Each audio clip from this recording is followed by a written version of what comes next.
Good morning, class 8th. So, students, we are on chapter number 4, agriculture, and this chapter is related to a geography portion. And in this chapter, we have done the economic activities, the major three types of economic activities: primary, secondary, tertiary. And because the agriculture is a primary activities, that's why in this chapter we have done the agriculture in detail, the types of farming in detail. We have done the subsistence farming, intensive farming, shifting cultivation, nomadic herding, commercial farmings, plantation farming.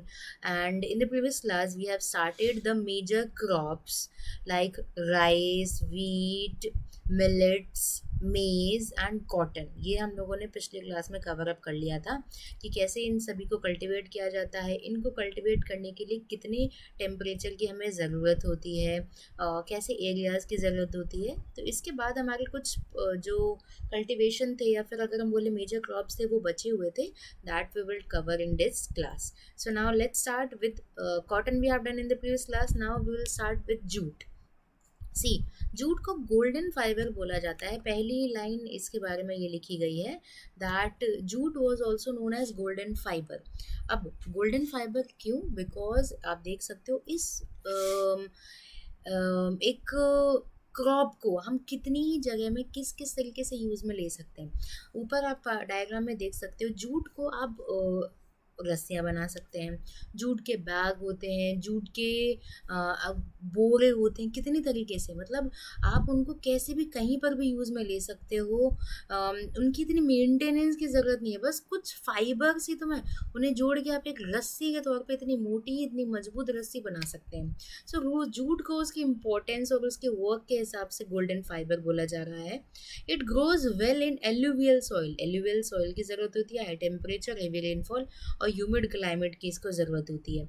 This crop is grown in tropical areas. Tropical areas मैंने आपको बताया है 0 degree to tropic of cancer to tropic of capricorn वाले जो areas होते हैं हम tropical areas कहते हैं. तो ये जो जूट है वो कल्टीवेट होता है ट्रॉपिकल एरियाज़ के अंदर में.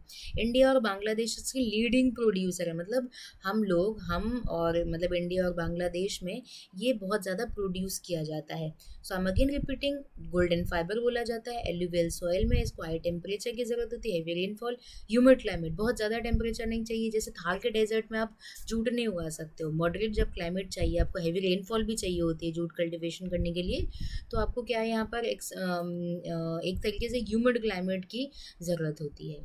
सो I hope jute is done. Now coffee की तरफ हम बढ़ते हैं. Coffee required warm and wet climate and well drain loamy soil. See, ये कुछ ऐसे कल्टीवेशन है या फिर ये कुछ ऐसे क्रॉप है जिनको पर्टिकुलर इन्वायरमेंट चाहिए होता है. हर इन्वायरमेंट में ये नहीं उगाए जा सकते हैं. तो यहाँ पर इन्हें वार्म, गरम और वेट क्लाइमेट चाहिए. बहुत ज़्यादा टेम्परेचर नहीं, बहुत कम टेम्परेचर नहीं. और यहाँ पर लूमी सॉइल मतलब किसी भी एल्यूवियल सॉइल या फिर और अदर ब्लैक सॉइल, ऐसी सॉइल्स नहीं, लूमी सॉइल में ये कल्टीवेट करवाए जाते हैं. और इन्हें ना हिली एरियाज़ पर ज़्यादा कल्टीवेट करवाया जैसे जैसे चाय के बागान होते हैं, इसी तरीके से कॉफ़ी के बागान भी अगर आपने सुना होगा, तो ये इन्हें हिली एरियाज़ या हिली स्लोप्स में ज़्यादा अच्छे से उगाया जाता है. सेकंड पैराग्राफ में आप देख सकते हो, hill slopes are more suitable for growth of this crop. Brazil सबसे लीडिंग प्रोड्यूसर है कॉफ़ी का. सो आपके पास सामने दो डायग्राम है, ये कॉफ़ी बीन्स के नीचे डायग्राम दिया गया है. तो यहीं से आपकी कॉफ़ी बनती है. कॉफ़ी कल्टिवेशन को अगर आप देखेंगे तो ये है आपकी कॉफ़ी कल्टीवेशन से रिलेटेड कुछ diagrams. So Brazil is the leading producer followed by Colombia and India. India भी कॉफ़ी प्रोड्यूसर है यहाँ पर. तो ब्राज़ील सबसे ज़्यादा यहाँ पर कॉफ़ी कल्टीवेट की जाती है क्योंकि वहाँ पे इन्वायरमेंट या फिर क्लाइमेट बोल दें या सॉइल ही इस तरीके की है कि वहाँ पर बहुत ज़्यादा कल्टीवेट होता है. अफ्रीकन कंट्रीज़ में भी बहुत ज़्यादा कॉफ़ी कल्टीवेट करवाई जाती है. चलिए, टी की अगर बात करें, टी बेवरेज क्रॉप है, ग्रोन ऑन प्लांटेशन. प्लांटेशन जब हम पढ़ रहे थे तब हमारा मैं एक बार रिपीट कर देती हूँ. प्लांटेशन पॉइंट की तरफ अगर हम बढ़ते हैं यस, जब हम प्लांटेशन पढ़ रहे थे तब भी हम लोगों ने देखा था कि टी, कॉफ़ी और आपके शुगर केन, कैश्यू का नाम आया था। तो वही प्लांटेशन की हम यहाँ पे बात कर रहे हैं। कॉमर्शियल टाइप की एग्रीकल्चर, कॉमर्शियल फार्मिंग है, इसमें खूब सारी कैपिटल लेबर लगानी पड़ती है, तो वही है ये प्लांट, ये वही टी है। टी बेवरेज क्रॉप है, grown on plantation. This requires cool climate and well distributed high rainfall through out the year. मतलब यहाँ पर बहुत ज़्यादा टेम्परेचर नहीं चाहिए। थार के डेजर्ट में आप नहीं उगा सकते हो, और बहुत ज़्यादा ठंडे इलाके में भी नहीं उगा सकते हो। कूल क्लाइमेट चाहिए, और यहाँ पर बारिश भी होनी चाहिए, मतलब पानी इसको चाहिए, इसको ताकि जो इसकी लीव्स है ना वो ग्रोथ कर सके। लीव्स को तोड़ के जब वो पीछे टोकरी में डालते हैं, वो वाली पिक्चर भी मैंने ऊपर अभी दिखाई हुई थी आपको। So well distributed high rainfall चाहिए थ्रू आउट द ईयर, और इसे स्लोपी एरियाज में ही कल्टिवेट करवाया जाता है। फ्लैट लैंड सरफेस में टी कल्टिवेट नहीं करवाई जाती है।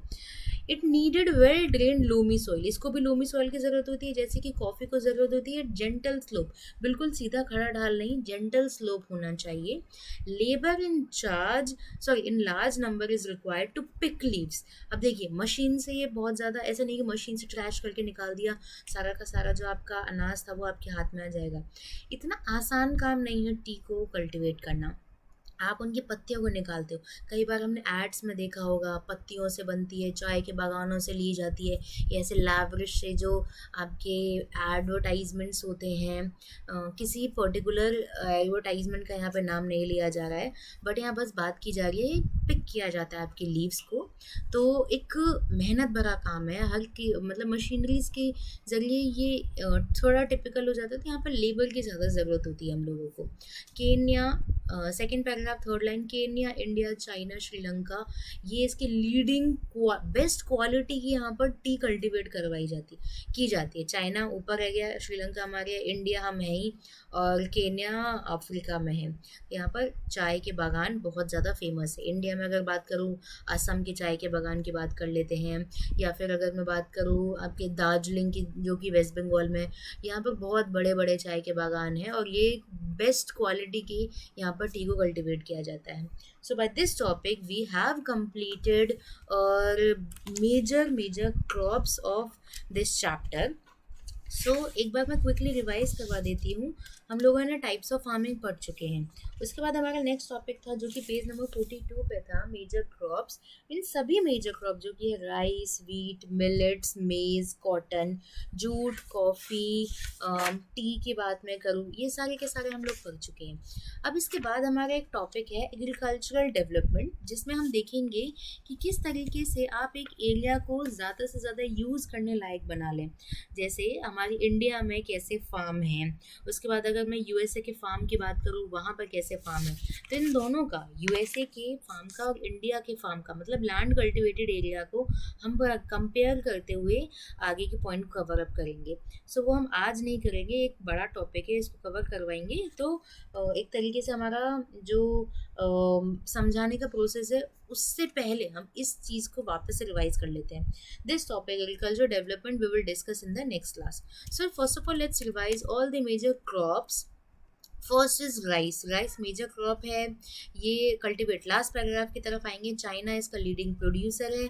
चाइना, इंडिया, श्रीलंका, इजिप्ट में चावल बहुत मात्रा में उगाया जाता है, और कंज्यूम तो पूरे पूरे वर्ल्ड में किया ही जाता है। इसके लिए हाई टेम्परेचर की ज़रूरत होती है, मैंने आपको कल टेम्परेचर बताया था। हाई ह्यूमिडिटी चाहिए, रेनफॉल, पानी भरा हुआ है आप देख सकते हो, तो इस तरीके से भरा रहना चाहिए यहाँ पर।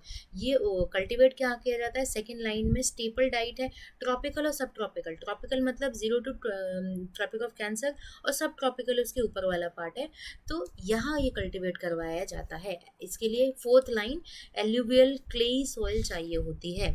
उसके बाद हमने वीट देखा था, यहाँ पर भी टेम्परेचर हाई होना चाहिए, धूप पड़नी चाहिए, ताकि जो आपके हम दाने हैं उनको पकाओ, वो पक जाएं एक तरीके से। यहाँ पर लोमी सॉइल की ज़रूरत होती है। एरियाज हम लोग देख ही चुके हैं कहाँ कहाँ पे, USA, Canada, Argentina, Russia, Ukraine, Australia, India etcetera. India में विंटर्स में कल्टीवेट किया जाता है।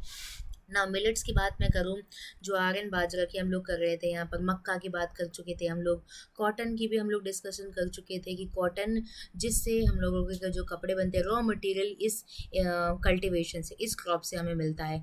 जूट जिसे हम गोल्डन फाइबर बोलते थे, आपके एल्यूवियल सॉइल में कल्टीवेट किया जाता है, high rainfall, high temperature, humid climate इसको चाहिए। इंडिया और बांग्लादेश इसके लीडिंग प्रोड्यूसर हैं।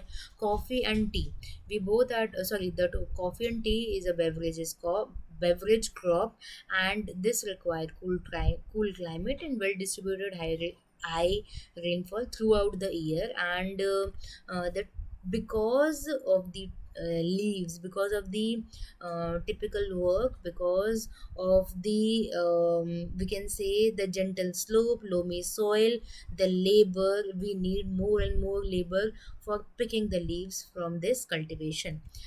क्रॉप में सॉरी, अगर कॉफ़ी की बात करें, wet climate, warm and wet climate we need, hilly slopes we need, leading producer is Brazil. By this topic we have completed the all the major crops of this chapter: rice, wheat, millets, maize, cotton, jute, coffee and tea. I hope you all have understood what we have done in this class. In the next class we will discuss agricultural development. So that's it for today's class. Thank you.